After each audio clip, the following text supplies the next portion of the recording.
Hang in there, Emily. I'm here for you. Jason. Saying that, Jason firmly grips Emily's hand. Seems like they're too engrossed in the big event of childbirth to notice me. I resist the urge to slap him right then and there and decide to focus on my job. Internally, I'm debating how I'm gonna deal with these two. I think my colleague just gave me a shocked look. Gotta stay composed. For now, I should do everything I can to ensure the baby is born safely. After finishing up, I peek into the room and see the two of them getting all lovey-dovey, completely oblivious. You did great, Emily. Congratulations. Thank you, Jason. Right, the birth of a baby is indeed a joyous occasion. We should have a grand celebration then. I mutter, grabbing my phone. Judging by the strained expression on my colleague's face, I probably look pretty peeved. First, I call my mother-in-law. The baby is born, please come over.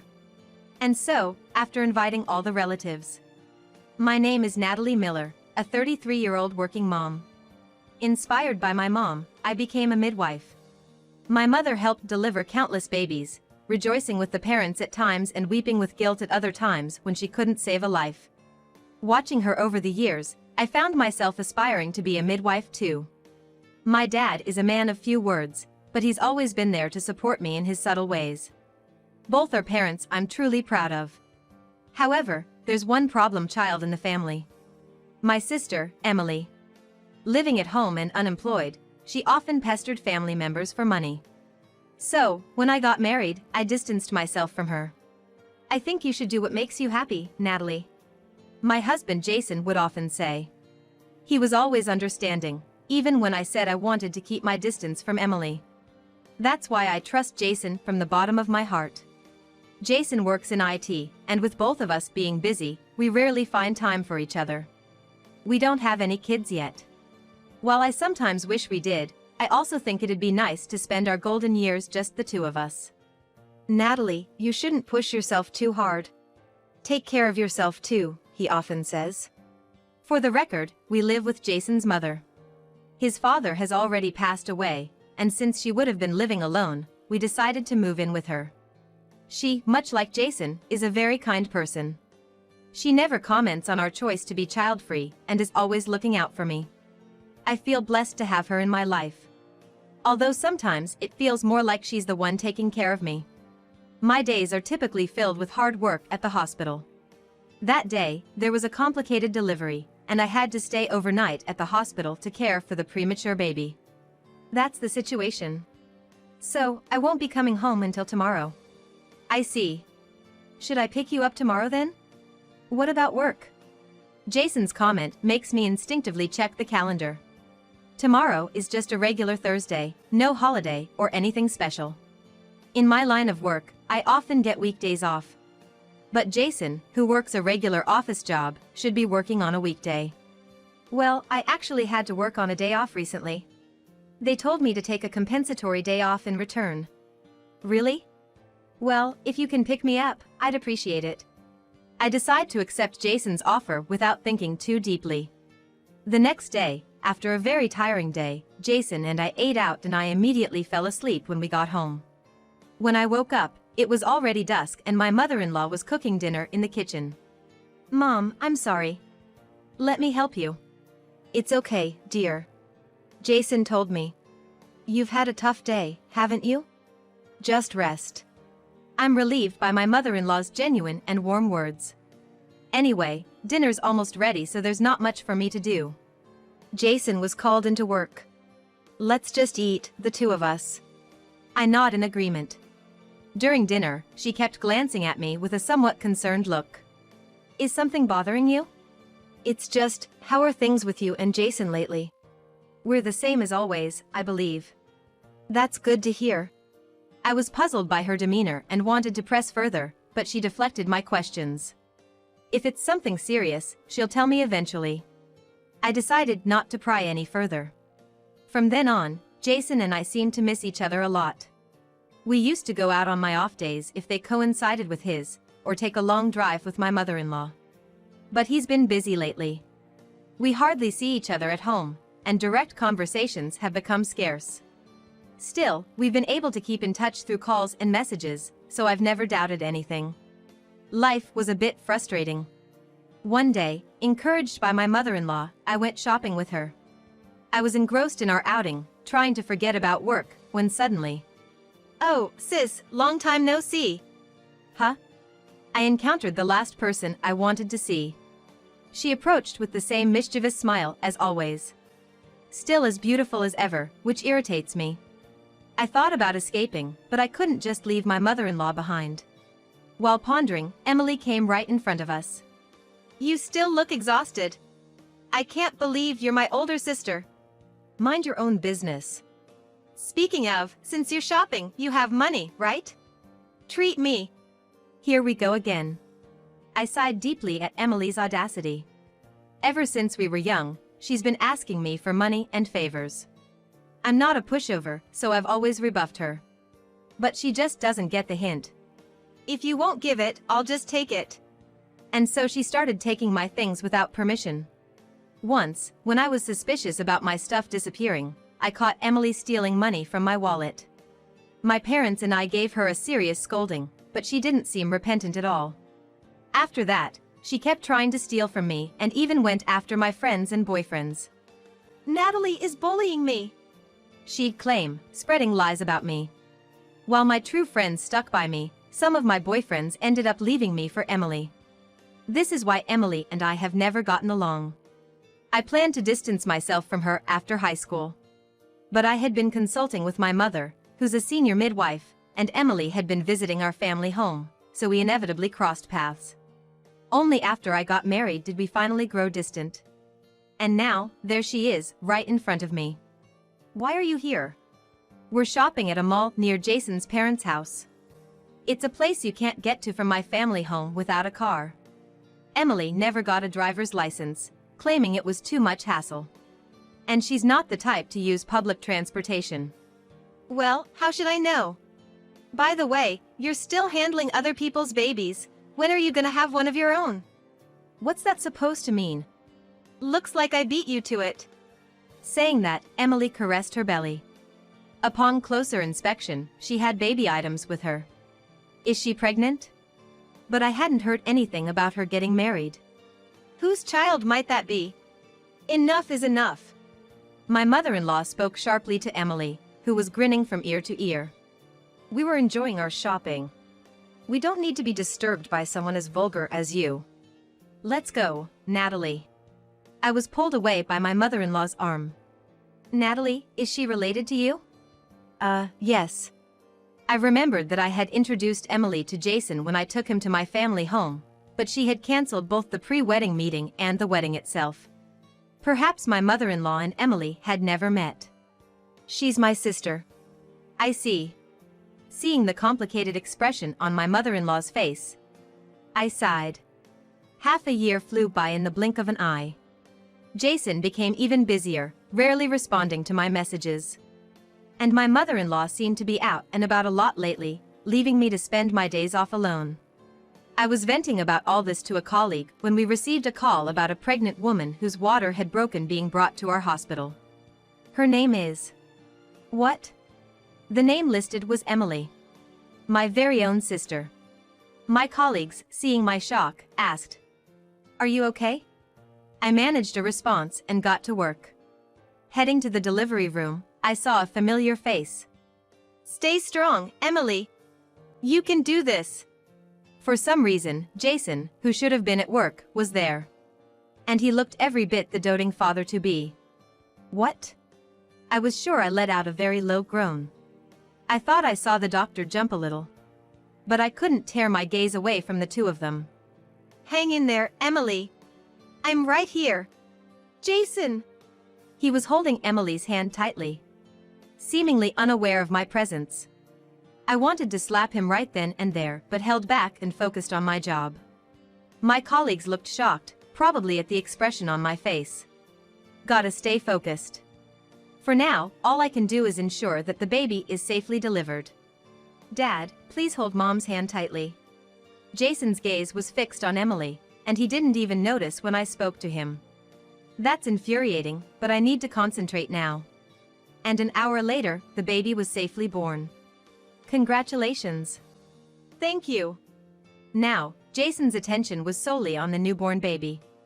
One of Jason's strengths and weaknesses is his ability to focus solely on one thing. After all, he still hasn't noticed my icy glares. I left the delivery room, letting my colleagues handle the rest. Now, what should I do about those two? After finishing my duties, I peeked into their room and found the two of them being affectionate, oblivious to everything. You did well. Congratulations, Emily. Thank you, Jason. Yes, the birth of a baby is a joyous occasion. We gotta celebrate this big time. Mumbling to myself, I grabbed my smartphone. Judging from the startled look my colleague gave me, I probably had a fierce expression. I called my mother-in-law first. The baby's been born, please come. And as a result of inviting all the relatives. Natalie! Were you pregnant? I smiled at the relatives who quickly gathered. Seeing my expression, my parents seemed shocked. My parents always know. They must have sensed my anger from just my smile. Calm down, everyone. I'll explain everything. I don't see that fool and your sister. By fool, she must be referring to Jason. Did my mother-in-law know something? With that in mind, I brought all the relatives to the room where the two were. Excuse us. Yes? Oh. Natalie! My sudden entrance left the two of them in shock. And as more relatives came in, their faces turned paler. My mother-in-law's face, on the other hand, turned red with anger. That foolish son! As everyone looked puzzled, my mother-in-law was the first to speak up. And then, turning to me, she apologized. I'm sorry for the trouble my foolish son has caused. No, you're not to blame. Did you know about the affair? Yes, actually. According to her, she had once seen Jason and Emily walking together. And wanted to ask me about it. But seeing that I was oblivious, she couldn't find the right timing. So that's why she'd been acting strangely. I've been investigating ever since. She had been tailing Jason and had even hired a private investigator to dig deeper. Hold on. What about your job? Well, about that. He had quit, sadly. What? This new revelation left me stunned. And just as shocked, I thought, how pathetic. Since when? About. When exactly? About a year ago. Needless to say, this angered me further. The relatives too seemed to share my sentiments and were giving cold stares at Jason and Emily. You understand, right, Jason? Yes. And Emily, once you're discharged, you understand, right? Yes, I get it. While Jason looked downcast, Emily seemed sulky. Considering her attitude, I decided not to show any mercy. After that, I reviewed the evidence that my mother-in-law had gathered. Currently, Jason was being monitored by the relatives who had gathered earlier, and Emily was being watched by her parents. Thanks to the evidence my mother-in-law had gathered, it seemed likely I could file for divorce. Jason really is a fool. No, I'm sorry for my foolish younger sister. By the way, if you don't mind me asking, why is your sister like that? Oh, it's probably because of our aunt. Our aunt, a single lady without children, had always doted on Emily. With our busy mother, our reserved father, and me being rather loud, it was natural for Emily to grow attached to an aunt who validated her every action and pampered her. She became rather spoiled. My mother tried to distance Emily from our aunt, but they seemed to have been in contact behind her back. By the way, I wasn't pampered like that, and I often told her not to spoil Emily too much, so she probably found me annoying and kept her distance. You must have had a tough time. Well, she's been a handful since we were kids. Even so, I can't completely blame your aunt. I wonder where I went wrong with Jason.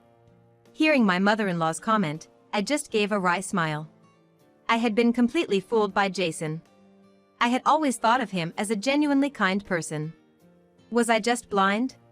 Later on, I learned that the relatives had questioned Jason.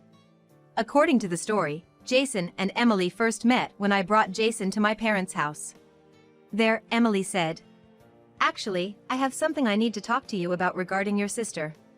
She cunningly got his contact information, and it seems they started an affair from there. Even though I had warned him about Emily being that type of person before. He, didn't have any experience with women. Even during his college days. I was relieved when he finally brought you home as his girlfriend. Oh, maybe he got fooled by Emily because of his lack of experience. I never imagined it would come to this. As I was lamenting with my mother-in-law, I got a call from Emily. I put her on speaker and answered. Hey sis! Send Dad and the others home. I feel like I'm suffocating being watched over. You brought this on yourself. Mom just keeps lecturing me. I let out a deep sigh at Emily's words. She doesn't get it at all. Emily, if you're willing to pay the compensation right now, I'll send Mom and the others home. That's impossible. I just gave birth. Plus, I don't have any savings. Then, just endure being watched. Hey, sis! Suddenly, Emily's voice cuts off. Sorry, I took her phone away. Right after, I hear my dad's voice and the call ends. For now, I'll leave that side to my dad. I've decided not to go easy on Emily. After that call, any remaining sympathy for her completely vanished. I won't show any mercy now. It doesn't matter that she just gave birth. Don't go easy on Jason either. Really go at him. Yes, I'll make sure he can't recover. I firmly promised my mother-in-law, and we discussed the next steps. After a while, when things were ready, I called Jason and Emily. Jason was dragged in by our relatives, while Emily quietly followed behind my dad.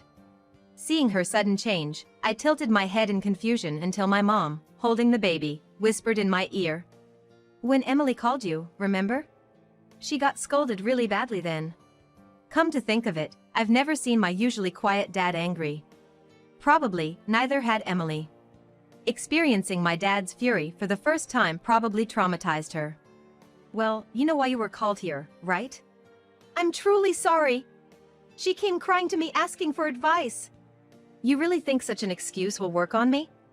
Jason averted his eyes at my words. In the past, Jason had angered me. Though I now believe living together was a good choice, initially, Jason had tried to forcefully move in with me and my mother-in-law without discussing it. After confronting him about it, we decided to live together after a proper discussion. I thought I had taught him not to upset me back then, but it seems that lesson went to waste. Or perhaps, due to that incident, he might have hidden his intentions perfectly. Don't you have any excuses? Ever since we were kids, you've always been the favorite. What? According to Emily, our parents always praised only me, while she was constantly scolded. This led her to resent me and, being egged on by our aunt, she became even bolder. Then, when she heard I was getting married before her, she thought, it's always about my sister. And planned to lure Jason. That's why I called Jason and got him drunk. That's a pretty low move. We only got involved once, but she told me, if you don't want me to tell sis, do as I say. Yet, you seemed pretty close when you gave birth. Jason averted his eyes at my words. Why did I fall for a man like him? Is love truly blind? Normally, I'd be repulsed by a guy who avoids confrontation like this. As we kept meeting, I genuinely fell for her. Then you should have just broken up with me. Well, I still love you, Natalie. And I wanted a child with you. That's sickening. Jason looked pained at my words. Why is he making a face like he's the victim? What about your job? I wanted to spend more time with Emily, so working felt like a waste. And you two were involved more than once, right? I'm a midwife. I can easily backtrack from the birth to when you got her pregnant. If you hide anything else, I won't forgive you. At my father's words, Emily flinched. Then, she confessed that since Jason had quit his job, they met almost every day and got involved multiple times. Both my mother-in-law and I could only sigh in disbelief. I'm gonna divorce you anyway. No, please. I'll also cut ties with you. You'll never set foot in this house again. Where the hell am I supposed to live? Both my mother-in-law and I told Jason it was all his own doing. In fact, thanks to my mother-in-law hiring a private investigator, we found out another reason why Jason quit his job.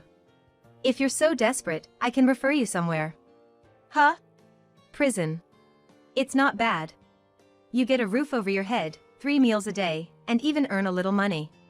Jason's face went pale at my words. Turns out, Jason had been embezzling and was fired. Probably to provide for Emily. He had managed to repay the embezzled money, which kept him out of trouble, but that money came from selling off my savings and my mother-in-law's possessions. I was honestly shocked. And I felt pathetic for not seeing it.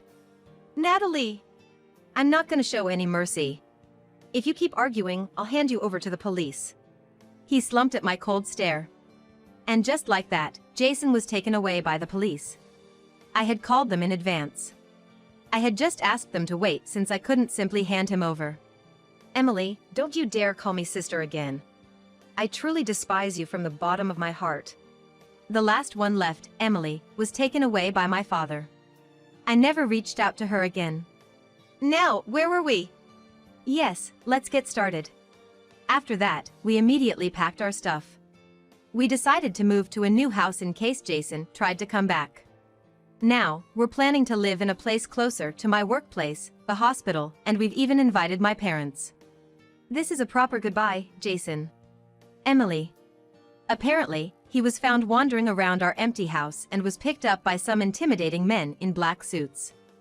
On the other hand, Emily has found a new job and seems to be working diligently. She's been juggling multiple part-time jobs. I heard this from my parents. They, in a final act of kindness, left her with just the house. She probably spends her days working herself to the bone in that house. She's so adorable. Since then, we've been living in our new home with Emily's child. Though she's retired, my mother has a wealth of knowledge about babies. And my mother-in-law has been ever present, taking great care of the child. Thanks to these two, I've been able to raise the child with ease and confidence. With both my father and I earning money, we're financially stable. Though we aren't bound by blood, this child was long awaited. Having this child has motivated me to work harder than ever before. For bringing this child into my life, I have to be grateful to those two. Since then, the baby has officially become my child. I gave her a new name, Mindy. Someday, she might realize her origins and struggle with it. When that time comes, I intend to be right by her side. Until then, I aim to be the mother she can proudly boast about. Today, as always, I cherish life. Hoping for immense happiness to come to Hikari, and to the new life that's just been born. With that prayer in mind, I continue to face life head-on.